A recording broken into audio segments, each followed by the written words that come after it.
আপনাদের কাছে কি মনে হয় কেন রাশিয়া প্রথম রাষ্ট্র হিসেবে আফগানিস্তানকে স্বীকৃতি দিল? এবং এই প্রথম রাষ্ট্র হিসেবে কোনো মুসলিম রাষ্ট্র না, কোনো ছোটখাটো রাষ্ট্র না, একেবারে মানে বিশাল টাইপের এই রাশিয়া এসে আফগানিস্তানকে সারা বিশ্বকে তুড়ি মেরে তাদের সামনে একটা বড় ধরনের চ্যালেঞ্জ নিয়ে এসে আফগানিস্তানকে স্বীকৃতি দিল। এবং স্বীকৃতিটা এমন সময়ে দিল যেই সময়ে একদিক থেকে পাকিস্তানের সাথে আমেরিকার সম্পর্ক নতুন করে ঘনিষ্ঠ হতে যাচ্ছে, শুধু ঘনিষ্ঠ হতে যাচ্ছেই না বরং সিরিয়াস টাইপের ঘনিষ্ঠ হচ্ছে। আবার আরেকদিকে ইরানের সাথে ইসরায়েলের যে সংঘাত, সেই সংঘাতে ইরান যথেষ্ট পরিমাণে দুর্বল হয়ে পড়েছে। আবার একই সময়ে আজারবাইজান আর্মেনিয়ার বিষয়গুলো নিয়ে আজারবাইজান আর্মেনিয়া একটা সমঝোতায় আসতেছিল, সেই সমঝোতাগুলোকে নিয়ে রাশিয়ার সাথে একটা সংঘাতের কাছাকাছি। এখন সেই সমঝোতা নিয়ে কিনা সেটাও স্পষ্ট না, কিন্তু তারপরেও যদি আমরা এভাবে বলি যে রাশিয়া আজারবাইজান ব্যাপক পরিমাণে একটা সংঘাতের মুখোমুখি সেই সময়। সুতরাং এই যে ইকুয়েশনগুলো বললাম, এগুলোকে যদি আপনি একটার সাথে আরেকটা তুলনা করেন এবং মধ্য এশিয়ার এই রাশিয়া যে মধ্য এশিয়াকে নিয়ে নতুন করে ভাবছে, অথবা অনেক আগে যেটা ভেবেছিল, এবং এই রাশিয়া ইউক্রেন যুদ্ধের কারণে রাশিয়া মধ্য এশিয়াতে এবং ককেশাস অঞ্চলে যে সে বেশি একটা নজর দিতে পারেনি, এখন যেটা মনে হয় যে নতুন করে সে নজর দিতে শুরু করবে। রাশিয়া নতুন করে এই যে আফগানিস্তানে তার পদার্পণ, এটাকে নতুন করে পদার্পণ। দেখুন, যেই আফগানিস্তানের ক্ষমতায় আসা তালেবানকে গত কয়েকদিন বলতে হচ্ছে মানে ক্ষমতায় আসার কিছুদিন পর পর্যন্ত রাশিয়া সন্ত্রাসী দল হিসেবে ঘোষণা দিয়ে রেখেছিল। তারপরে সেখান থেকে যখন আমেরিকা চলে যাওয়ার পরেও কিন্তু সে তাদেরকে সন্ত্রাসী দল হিসেবে দেখতো। পরবর্তীতে আস্তে আস্তে ঘটনা চেঞ্জ হতে থাকে, রাশিয়া ইউক্রেন যুদ্ধ শুরু হতে থাকে, রাশিয়ার উপরে পশ্চিমাদের নিষেধাজ্ঞা আসা শুরু হয়, পশ্চিমাদের নিষেধাজ্ঞায় জর্জরিত রাশিয়ার নতুন করে আর কি নিষেধাজ্ঞা পশ্চিমারা দিতে পারে সেখান থেকে শুরু করে আফগানিস্তানের সাথে আস্তে আস্তে সম্পর্ক গড়া শুরু করে। এবং একটা সময় রাশিয়া বলে যে ঠিক আছে, তালেবানকে আমরা স্বীকৃতি দিচ্ছি না, কিন্তু তারা আমাদের ভালো বন্ধু। এখনো পর্যন্ত কিন্তু শুধু রাশিয়া না, চীনও বলছে যে তালেবান আমাদের ভালো বন্ধু। তারপরে আরো 14-15টা দেশ আছে, তারা বলছে আমাদের ভালো বন্ধু এবং এদের সাথে আমরা সম্পর্ক রক্ষা করব। স্বীকৃতি দেয় এক জিনিস, সম্পর্ক কন্টিনিউ করা অন্য জিনিস। তো সেই 14-15টা দেশ তাদের সাথে সম্পর্ক কন্টিনিউ করছে, অর্থাৎ তাদের দেশে আফগানিস্তানের যে দূতাবাস আছে সেই দূতাবাসের মাধ্যমে তারা যোগাযোগ রক্ষা করছে। কিন্তু সেই দূতাবাসেও এই তালেবানের যে পতাকা, নতুন যে পতাকা তারা নিয়ে এসেছে, সেই পতাকাও কিন্তু তারা ব্যবহার করতে পারেনি। শুধুমাত্র এই স্বীকৃতি পাওয়ার পর গতকালকে রাশিয়ার রাজধানীতে আফগানিস্তানের যে দূতাবাস, সেখানে তারা তাদের নিজস্ব পতাকা, যে লা ইলাহা ইল্লাল্লাহ মুহাম্মাদুর রাসূলুল্লাহ সাদার উপরে কালোতে লেখা, সেই পতাকা তারা উত্তোলন করতে পেরেছে। এখন এই যে স্বীকৃতি, এটা রাশিয়ার মতো একটা দেশ, এখনো পর্যন্ত যেটা বলা হয় বিশ্বের শক্তিশালী 3টা দেশের মধ্যে একটি, সেই দেশের স্বীকৃতি মানে হচ্ছে আরো অনেক দেশ আস্তে আস্তে আফগানিস্তানের দিকে আগাবে। যদিও অনেকে বলছে এটা হচ্ছে অনেক সিম্বলিক, কিন্তু আমি এটাকে সিম্বলিক মনে করি না, আমি এটাকে মনে করি খুবই সিগনিফিক্যান্ট। কারণ কি? কারণ হচ্ছে যত যাই হোক রাশিয়ার যুদ্ধে জর্জরিত হলেও মধ্য এশিয়াতে রাশিয়ার যে প্রভাব, সেই প্রভাব, এবং মধ্য এশিয়ার বাইরেও আফ্রিকায় অনেক দেশে রাশিয়ার যে প্রভাব, সেই প্রভাব এখানে ব্যবহার হবে পরবর্তীতে। কিন্তু রাশিয়া কি আফগানিস্তানকে ভালোবেসে এটার জন্য করেছে নাকি রাশিয়ার স্বার্থে করেছে? প্রশ্নটা হচ্ছে এখানে। দেখুন, গত কয়েক মাসে এই মধ্য এশিয়ার অনেক ঘটনা পরিবর্তন হচ্ছে, খুব দ্রুত পরিবর্তন হচ্ছে, যার মধ্যে একটা হচ্ছে আজারবাইজান আর আর্মেনিয়ার মধ্যে একটা চুক্তি, যে চুক্তিটি জেঙ্গেজুর করিডোর নিয়ে হওয়ার কথা। এখন এই জেঙ্গেজুর করিডোরটা কি জিনিস? জেঙ্গেজুর করিডোরটা হচ্ছে তুরস্ক থেকে আজারবাইজানে যাওয়ার জন্য ইরানকে বাইপাস করে আর্মেনিয়ার মধ্য দিয়ে একটা করিডোর, যেই করিডোরের পুরো দায়িত্ব থাকবে আজারবাইজানের। এখন এই আজারবাইজান আর্মেনিয়া যুদ্ধ চলাকালীন এবং যুদ্ধ চলার আগেও আজারবাইজানের মধ্যে আর্মেনিয়া যে জায়গাগুলো দখল করে রেখেছিল, সেগুলোর আশেপাশের যে নিরাপত্তা নিশ্চিত করা, এটার দায়িত্বে ছিল রাশিয়ার শান্তিরক্ষী বাহিনী, অর্থাৎ রাশিয়া আজারবাইজানে মানে অ্যাক্টিভ অবস্থায় ছিল রাশিয়ার সৈন্যরা। এই আর্মেনিয়া আজারবাইজান যুদ্ধে আর্মেনিয়ার উপরে রাশিয়া বিভিন্ন কারণে খ্যাপা ছিল। সে খ্যাপা থেকে শুরু করে আর্মেনিয়ার বিরুদ্ধে যাওয়ার কারণে, আজারবাইজানকে কিছুটা সাপোর্ট দেওয়ার কারণে আজারবাইজান সেখানে এমন অবস্থায় গিয়েছে যে আর্মেনিয়া তার সাথে চুক্তি করতে বাধ্য হয়েছে। কিন্তু সেই চুক্তি আস্তে আস্তে ফাইনাল করার ক্ষেত্রে যে জিনিসটি হয়েছে সেটা হচ্ছে সেখান থেকে রাশিয়াকে পুরোপুরি বাদ দিয়ে দেওয়া হয়েছে। সেই বাদ দেওয়ার ক্ষেত্রে কে কে কাজ করেছে? আজারবাইজান, তুরস্ক রাশিয়াকে সেখান থেকে বাদ দিয়ে দিয়েছে। এখন সেখানে কে কে আছে? 3টা দেশ, তুরস্ক, আর্মেনিয়া, আজারবাইজান। তারা মিলে এই করিডোরকে কনফার্ম করতে চাচ্ছে। রাশিয়া এই করিডোর চায় না, ইরান এই করিডোর চায় না। কেন চাচ্ছে না? এখানে তাদের অনেক স্বার্থ আছে। এখন যদি এই করিডোর হয়, এই করিডোর যদি দিয়ে দেওয়া হয় যে এখান থেকে যে পণ্য সরবরাহ হবে এখানে নিরাপত্তা এবং পণ্য সরবরাহের দায়িত্ব হচ্ছে আজারবাইজানের, তাহলে তুরস্ক থেকে একেবারে চীন পর্যন্ত একটা পণ্য বহন করার একটা রুট তৈরি হবে। মোটামুটি এই রুটের সবকিছু কনফার্ম হয়ে গেছে, ট্রেন চলাচল শুরু হয়ে গেছে, চলতেছে। এখন সেই ট্রেন মূলত আসছে জর্জিয়ার উপর থেকে, কিন্তু পরবর্তীতে সেটা আসবে আজারবাইজানের ওই ছোট্ট একটা করিডোর দিয়ে। এখন সেই করিডোরের বিষয়টা নিয়ে এখান থেকে রাশিয়াকে মানে দূরে সরিয়ে দেওয়া হচ্ছে। দ্বিতীয় হচ্ছে ইরান ইসরায়েলের সাথে যুদ্ধে অনেকটাই দুর্বল হয়ে পড়েছে এবং এই ক্ষেত্রে ইরানেরও সে অনেকটা কম। সুতরাং এখান থেকে রাশিয়াকে দূরে সরিয়ে দেওয়ার কারণে রাশিয়া এই ককেশাসীয় অঞ্চলে তার প্রভাব অনেকটা কমে যাওয়ার সম্ভাবনা। আর্মেনিয়ার সাথে এমনিতেই তার এই আজারবাইজান যুদ্ধ নিয়ে এসে সংঘাতে আছে, আর্মেনিয়া তাকে এখন আর ভালোই বাসে না, দেখতেও পায় না। রাশিয়া সেই আর্মেনিয়ার কাছ থেকে আজারবাইজানের কাছে আসলে, এখন আজারবাইজান সেখানে আবার তুরস্ককে নিয়ে রাশিয়ার সাথে রাশিয়ার বিরুদ্ধে এরকম একটা কাজে নামলো। এখন রাশিয়া একদিকে জর্জিয়ার সাথে, আর্মেনিয়ার প্রতিবেশী রাষ্ট্র জর্জিয়ার সাথে সম্পর্ক তৈরি করতে যাচ্ছে, আর আর্মেনিয়ার সাথে তুরস্কের সম্পর্ক খারাপ থাকার কারণে তুরস্ক জর্জিয়ার উপর দিয়ে আজারবাইজানের সাথে সম্পর্ক করেছে। আজারবাইজান থেকে, আজারবাইজানের বাকু থেকে বা আজারবাইজানের যে ক্যাসপিয়ান হ্রদে যে আজারবাইজানের তেল গ্যাস আছে সেগুলো জর্জিয়ার উপর দিয়ে পাইপলাইন হয়ে আসে, এবং এ কারণে তুরস্ক এবং আজারবাইজানের সাথে জর্জিয়ার ভালো একটা সম্পর্ক ছিল। এখন রাশিয়া জর্জিয়ার যত কাছাকাছি আসবে এই সম্পর্কটা খারাপ হবে। রাশিয়া জর্জিয়ার কাছাকাছি আসার পেছনে কি কারণ? কিছুদিন আগে আপনারা জানবেন যে জর্জিয়ার যে সরকার, সেই সরকারের বিরুদ্ধে সেখানে পশ্চিমাদের মদদে, পশ্চিমাদের সাপোর্টে ব্যাপক একটা বিক্ষোভ হয়েছিল। সেই বিক্ষোভ সরকার দমন করেছে এবং সেখানে রাশিয়ার যথেষ্ট পরিমাণে হাত ছিল এবং রাশিয়ার পক্ষে গিয়েছে সেটা। এটার পরে রাশিয়ার সাথে জর্জিয়ার সরকারের সম্পর্ক খুবই ভালো।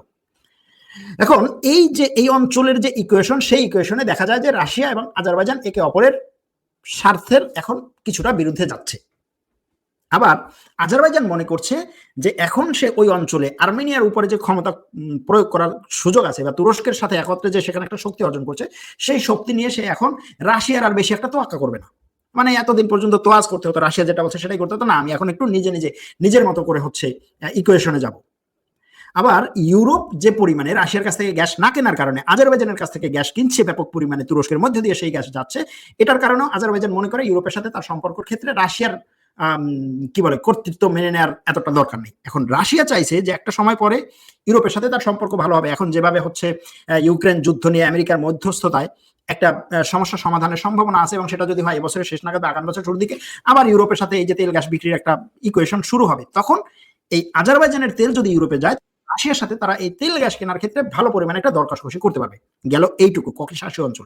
এবারে আসি মধ্য এশিয়ায়। দেখুন, আফগানিস্তানের পাশের রাষ্ট্র হচ্ছে পাকিস্তান। পাকিস্তান ইমরান খান থাকাকালীন পাকিস্তান রাশিয়ার সাথে আমেরিকার চাপ সহ্য করার পরেও যথেষ্ট পরিমাণে ভালো সম্পর্ক গড়তে চাইছে, এবং রাশিয়া সেটা থেকে খুশি ছিল যে হ্যাঁ, পাকিস্তানের সাথে আমার একটা মোটামুটি ভালো মানের একটা সম্পর্ক হবে। কিন্তু এই পাকিস্তান ভারত যুদ্ধে যেটা দেখা গেছে বা যুদ্ধের পরপর যেটা দেখা গেছে যে পাকিস্তানের সাথে আমেরিকার যথেষ্ট পরিমাণে শক্তিশালী একটা সম্পর্ক তৈরি হয়েছে। কেউ কেউ এরকমও বলছে যে এই সম্পর্কের পেছনে পাকিস্তানের পরমাণু অস্ত্র আমেরিকার হাতে ছেড়ে দেওয়ার বিষয়টি আছে। যদি এটার ব্যাপারে আমি আসলে কোনো ধরনের কোনো সঠিক তথ্য পাইনি, কিন্তু তারপরেও এ ধরনের কিছু কথাবার্তা, এ ধরনের কিছু খবর বেরিয়ে আসছে। যদি এটা হয় যে পাকিস্তান আমেরিকাকে যদি এই নিশ্চয়তা দেয় যে তোমার কথার বাইরে গিয়ে আমি এই পরমাণু অস্ত্র কোথাও ব্যবহার করবো না, এরকম যদি হয়, এবং সেটার কারণে যদি ভারতের বিরুদ্ধে পাকিস্তানকে আমেরিকা ব্যাপক পরিমাণে সাপোর্ট দেয়, তাহলে এখানে বলা যায় যে পাকিস্তান পুরোপুরি আমেরিকার হাতে চলে যাচ্ছে সামরিক দিক থেকে বা এই পরমাণু অস্ত্রের দিক থেকে, মানে গুরুত্বপূর্ণ অস্ত্রের দিক থেকে। হ্যাঁ, অর্থনৈতিক দিক দিয়ে এখনো পর্যন্ত পাকিস্তানের সাথে চীনের একটা সম্পর্ক আছে বা সামরিক দিক দিয়েও আছে, কিন্তু রাশিয়া সেখানে, এই যে পাকিস্তানের বিষয়, রাশিয়া কিন্তু এখন পুরোপুরি ইমরান খানের সময় যে ব্যাপারটা ছিল সেটা কিন্তু এখন নাই। সুতরাং এই অবস্থায় যদি আমেরিকা পাকিস্তানের সামরিক বাহিনীর সাথে সেই আগের মতো পারভেজ মোশাররফের সময়ের মতো যদি সম্পর্ক করে, তাহলে এটাকে কাউন্টার দেওয়ার জন্য রাশিয়ার এখানে একটা শক্তি দরকার, এবং সেই শক্তি হওয়ার সম্ভাবনা সবচেয়ে সহজ হচ্ছে আফগানিস্তানের। এ কারণে এই মুহূর্তে আফগানিস্তানকে যে স্বীকৃতি দিবে সবার আগে আফগানিস্তানে তার ব্যাপক পরিমাণে একটা প্রভাব থাকবে, সামরিক দিক থেকে, অর্থনৈতিক দিক থেকে, রাজনৈতিক দিক থেকে, ডিপ্লোম্যাসির দিক থেকে, সব দিক দিয়ে। এবং এই প্রভাবে সবচেয়ে এগিয়ে ছিল চীন, এখন এই স্বীকৃতির মাধ্যমে এগিয়ে আসছে রাশিয়া। যে কারণে আমি মনে করি যে এই যে রাশিয়া আফগানিস্তানকে স্বীকৃতি দিল, এটা শুধুমাত্র সিম্বলিক না, এটার পেছনে ব্যাপক পরিমাণে একটা ইকুয়েশন আছে এই মধ্য এশিয়ায়। এখন দেখুন, এই মধ্য এশিয়ার ইকুয়েশনে আফগানিস্তানকে স্বীকৃতি দেয়া এবং এই আফগানিস্তানকে স্বীকৃতি দেওয়ার মাধ্যমে মধ্য এশিয়ার দেশগুলোর উপর দিয়ে বা মধ্য এশিয়ার দেশগুলোর সাথে রাশিয়ার যে একটা ব্যবসা, ভালো মানের একটা ব্যবসা আছে, যেই ব্যবসাটা রাশিয়ার উপরে এত নিষেধাজ্ঞা থাকার পরেও কিন্তু সে এই ব্যবসা থেকে কোনোভাবেই পিছপা হয়নি। মধ্য এশিয়ার দেশগুলো কি কি? কাজাকিস্তান, কিরগিজস্তান, তুর্কমেনিস্তান, তারপরে হচ্ছে তাজিকিস্তান। এই দেশগুলোর সাথে তার যে সম্পর্ক এবং এই দেশগুলোর সাথে তার যে ব্যবসা, এবং এই দেশগুলোর উপর দিয়ে সে যদি সাগরে নামতে চায়, দুটো দেশ সেখানে পার হতে হয়। একটা হচ্ছে তুর্কমেনিস্তানের উপর দিয়ে ইরান হয়ে, আরেকটা হচ্ছে তুর্কমেনিস্তানের এক পাশ দিয়ে আফগানিস্তান হয়ে ইরান হয়ে। সুতরাং যেহেতু ইরানের সাথে তার সম্পর্কটা এখনো আছে এবং পাকিস্তান ওখান থেকে ওই জায়গা থেকে আমেরিকার হাতে চলে যাচ্ছে। পাকিস্তান আমেরিকার হাতে চলে যাওয়া মানে কি? আমেরিকা সেখানে বিভিন্ন ধরনের রাডার বসাবে, সেখান থেকে নখদর্পণে রাখবে রাশিয়া এখানে কি কি ধরনের কাজ করছে। শুধু কি কি ধরনের কাজ করছে তাই না, রাশিয়ার এখানে বিভিন্ন ধরনের হিসাব নিকাশকে ভণ্ডুল করার জন্য চেষ্টা করবে। সুতরাং রাশিয়ার আবার সেটার পাশে একটা শক্তি দরকার।